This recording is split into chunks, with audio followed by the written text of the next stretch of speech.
Okay जी। तो आज का जो हमारा सेशन रहने वाला है वो रहने वाला है टैली प्राइम, जिसमें हम सीखने वाले हैं पेमेंट वोचर्स। ठीक है, अभी जैसे हम कॉन्ट्रा वोचर के बारे में हमने दो तीन सेशन किए, ठीक है, जो ऑफलाइन भी किए हमने, ऑनलाइन भी किए, जो हमारे पास रिकॉर्डेड सेशन भी यूट्यूब पे है। उसके बाद पेमेंट वोचर्स। ठीक है। अब पेमेंट वोचर्स को सबसे पहले हमें समझना है कि पेमेंट वोचर होता क्या है। ठीक है। यहाँ आप वोचर पे जाएंगे तो ठीक है, यहाँ पे सिंपल आपको पेमेंट वोचर दिखेगा। और इसका जो अगर पूरा क्राइटेरिया आपको समझना है तो वो कहाँ से समझ आएगा, जो आपको टैली प्राइम के नोट्स हैं, वो जो आपके पास टैली प्राइम्स के नोट्स होंगे, उससे आपको ये सारी चीजें समझ आ जाएंगी कि पेमेंट वोचर्स के अंदर जैसे हमारा रहता है सैलरी। ठीक है, सैलरी जो भी रहेगी वो पेमेंट के बाद रेंट। अगर आपके पास कोई शॉप है, गोडाउन है, उसका आप रेंट पे कर रहे हो तो वो भी पेमेंट वेटर से रहेगा। उसके बाद हो गया एसेट पेमेंट। एसेट क्या होता है, मान के चलो हमने अपने बिजनेस को ग्रोथ करने के लिए या बिजनेस में कुछ ऐसे टूल्स हैं जो हेल्पफुल है हमारे बिजनेस के लिए, जैसे टेबल हो गया, चेयर्स हो गया, कंप्यूटर्स हो गया। इस तरह की जो भी चीजें होंगी बिजनेस में जो आपको हेल्प करेंगी, जिसको हम बोलते हैं एसेट। ठीक है। तो इस तरह की जितनी भी वोचर्स होते हैं या पेमेंट्स होती हैं, उनका हम कहाँ पे कर सकते हैं, पेमेंट्स के अंदर एंट्री कर सकते हैं। ठीक है। तो यहाँ पे हम पेमेंट वोचर के बारे में देख लेते हैं। ठीक है। अब यहाँ पे हमारे पास एक एग्जाम्पल है। ठीक है, एग्जाम्पल क्या है, पेड रेंट टू लैंडलॉर्ड। ठीक है। यहाँ पे हमारा क्राइटेरिया रहता क्या है, देखिए, अब जो हमारा रेंट जो हम पे ऐड करेंगे, ठीक है, अब रेंट हमारा किस में आता है, नॉमिनल अकाउंट में आता है। और जो हमारा रियल अकाउंट होता है, ठीक है, जैसे कैश का हो गया, ठीक है, तो कैश किस में आता है, वो आता है हमारे रियल अकाउंट। ठीक है। तो जब आप इस नोट्स को पढ़ोगे, इसमें आपको एक क्राइटेरिया समझ आएगा। ठीक है, क्राइटेरिया क्या समझ आएगा कि नॉमिनल अकाउंट क्या कहता है।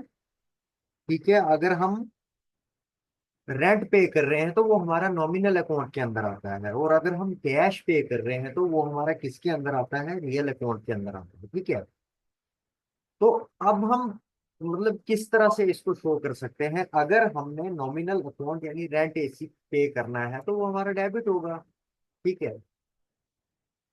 और अगर हम किसी से पेमेंट ले रहे हैं तो वो हमारा क्रेडिट होगा। ठीक है। तो यहाँ पे कॉन्सेप्ट क्लियर है कि हम क्या है, देने वाले हैं, और जिसको दे रहे हैं वो क्या है, रिसीवर है। हम कौन हुए उस हिसाब से, नॉमिनल अकाउंट के हिसाब से हम क्या हुए, गिवर हुए, और जिसको हम दे रहे हैं वो हो गया रिसीवर। ठीक है। तो यहाँ पे सबसे पहले हमें करना क्या है, हमें यहाँ पे पहले लेडजर क्रिएट करना है। अब हमारे पास हमने यहाँ पे इससे पहले कोई भी रेंट पे नहीं किए हैं, तो यहाँ पे लेडजर क्रिएट करने के लिए हम क्रिएट पे चला जाते हैं, और यहाँ पे हम क्या लिखने वाले हैं, पेड रेंट, या खाली रेंट एसी लिख लेते हैं। ठीक है, तो मैं यहाँ पे रेंट एसी ही लिखता हूँ। ठीक है। अब यहाँ पे हमारा क्या रहने वाला है, ठीक है, क्राइटेरिया जैसे मान के चलो किसके अंडर रहने वाला है ये। अब जो हमारा रेंट है ये इनडायरेक्ट एक्सपेंस के अंदर आता है, तो यहाँ पे हम इनडायरेक्ट एक्सपेंस कर देते हैं। ठीक है। उसके बाद यहाँ से आप इसको कर लोगे, ठीक है, एक्सेप्ट कर लोगे। और यहाँ पे आप देखोगे ना, ठीक है, ये यहाँ पे आप देखोगे तो ये क्या हो रहा है, डायरेक्ट एक्सपेंस जो है हमारा ये डेबिट होगा। ठीक है। तो यहाँ पे हम कितना कर रहे हैं, 10,000 पे। ठीक है, जो हमारे पास टर्म दी गई है उसके हिसाब से 10,000 पे। ठीक है, तो यहाँ पे हमने कर दिया, एंटर करोगे। अब ये कहाँ से दे रहे हो, तो हमारी टर्म के अंदर कैश का दिया हुआ है, आप चाहो तो बैंक से भी दे सकते हो। ठीक है। तो यहाँ पे आप क्या करोगे, इसके अंदर कैश का बता दोगे। ठीक है, देखो हमारे पास यहाँ पे बहुत सारे लेडजर बने हुए हैं। ठीक है, आप चाहो तो इस कैश से भी कर सकते हो। ठीक है।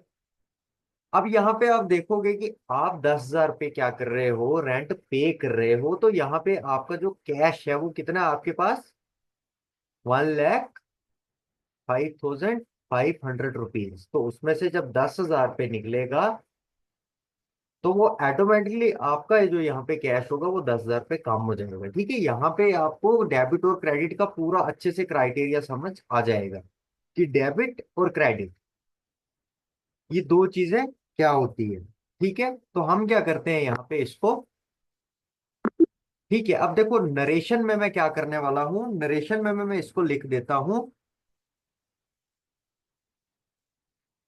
पे या पैड। ठीक है, पे या पैड जैसे भी आप चाहो, मैं पैड लिख देता हूँ, paid rent to landlord. ठीक है, अब लैंडलॉर्ड कौन होता है, जैसे मैं किसी के ठीक है, मान के चलो जैसे मैं शॉप शॉप कर रहा हूँ या मेरा कोई बिजनेस है, तो मैं क्या हूँ वहां पे रेंट पे हूँ। ठीक है, तो जिसको मैं रेंट देता हूँ उसको कहते हैं लैंडलॉर्ड।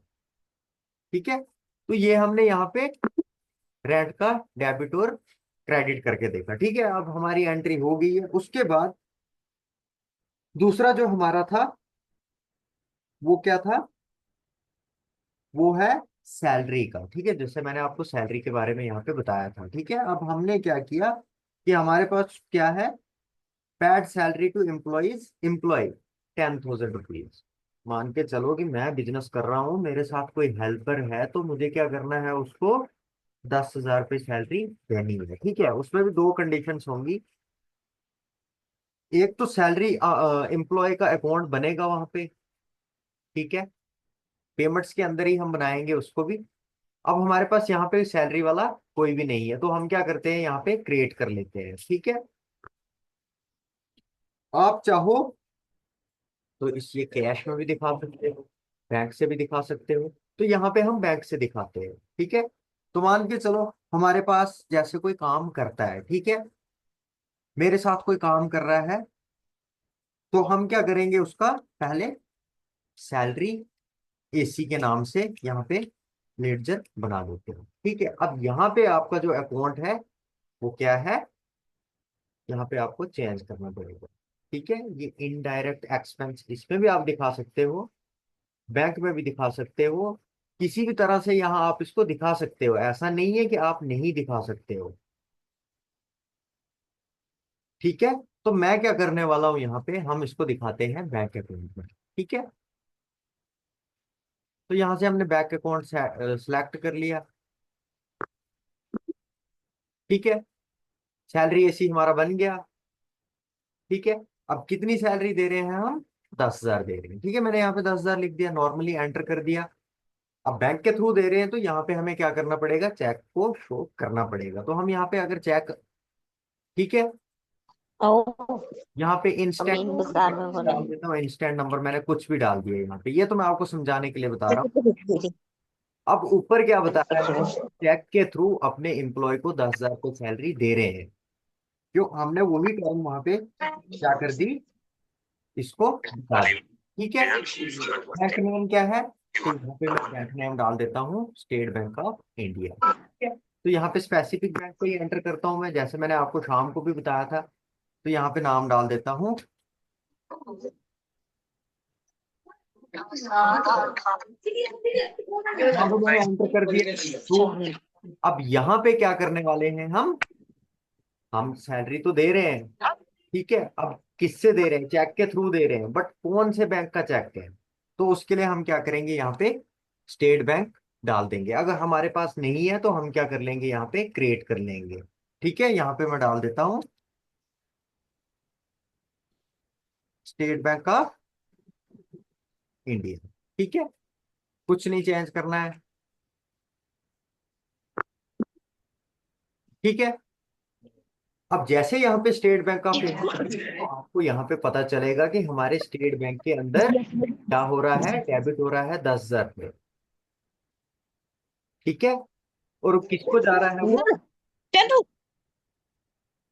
एक सैलरी के लिए जा रहा है। ठीक है, यहाँ पे चेक नंबर जैसे मैंने आपको बता दिया, ये सारी चीजें मैंने यहाँ पे आपको करवा दी। और नरेशन में हम क्या करने वाले हैं, नरेशन में हम लिखने वाले हैं पेड सैलरी टू हेल्पर या एम्प्लॉय। एड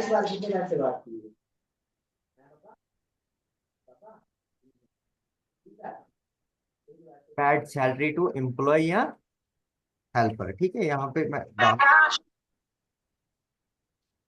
ये मैंने डाल दिया, एंटर कर दोगे। सिंपल है, यहाँ पे आपको कुछ नहीं करना है। होगी हमारी एंट्री, हमारा सैलरी का भी हो गया, दो हमारे पास थी पेमेंट्स वोचर्स के अंदर। अभी तो और भी बहुत सारी होंगी इसके अंदर, जैसे मैं पढ़ रहा था एक मोटर व्हीकल का था, उसमें स्टेशनरी प्रोडक्ट्स का था जो हमने परचेज किया था, ठीक है। तो बट मैं यहाँ पे आपको पहले बेसिक बेसिक करवा रहा हूँ ताकि आपको समझ आए, देन उसके बाद जो है हम आगे नेक्स्ट करेंगे, ठीक है। अब जो हमने एंट्रीज की है, वो एंट्रीज का हमें कैसे पता चलेगा, ठीक है। तो हम क्या करेंगे, हम यहाँ पे जाएंगे अपनी डे बुक के अंदर, देखेंगे कि यहाँ पे हमारी जो एंट्रीज है पेमेंट के अंदर वो हुई है नहीं। देखो ये रेंट की है और ये सैलरी की है। अब रेंट की आप देखोगे तो यहाँ पे हमें 10,000 रुपये डेबिट हुआ है। ऐसे ही सैलरी का देखोगे तो ये भी हमारे क्या है, 10,000 रुपये क्या हुआ है, डेबिट हुआ है। तो कॉन्सेप्ट हमारा क्या रहता है, कॉन्सेप्ट जो रहता है, जब भी आप टैली प्राइम के नोट्स पढ़ते हो, उस नोट्स पे जो एजुकेशन मटेरियल होता है वो सब दिया गया होता है, और उस पे प्रैक्टिकल मटेरियल, एजुकेशन मटेरियल, सारी चीजें उसके अंदर होती है। हमें क्या करना होता है, उसको अच्छे से रीड करना होता है, ठीक है। रीड करेंगे तो तभी हम समझेंगे, और जब हम समझ जाएंगे तो उसके बाद हम एंट्री कर सकते हैं। देखो हमारे पास यहाँ पे मतलब हम बिजनेस पर्पज के लिए इसको यूज नहीं कर रहे, हम एजुकेशन के लिए यूज कर रहे हैं। तो जो हमें एजुकेशन में मिलेगा, हमें वही चीजें जो है क्या करनी है, सीखनी है। अब ऐसा नहीं है, आप हो सकता है आपके पास कोई बिल भी हो, रेफरेंस के लिए आपके पास कोई बिल भी हो, उसमें जीएसटी का, आदेश माइक बंद करो अपना,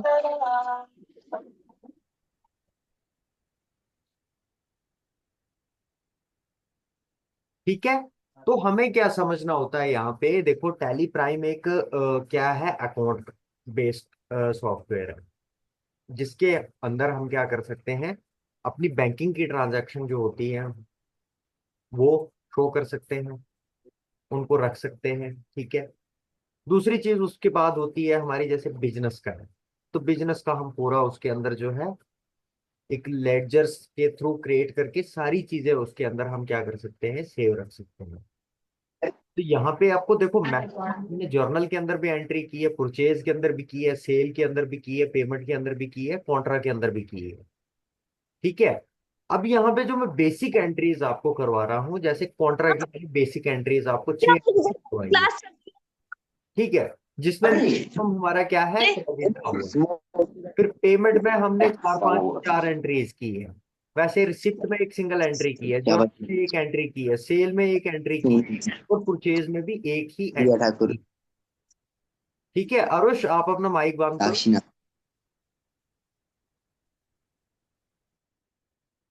ठीक है। तो इस तरह से हम क्या कर सकते हैं, टैली प्राइम के सॉफ्टवेयर को बहुत अच्छे से रीड आउट कर सकते हैं with the help of notes and practical practice, ठीक है।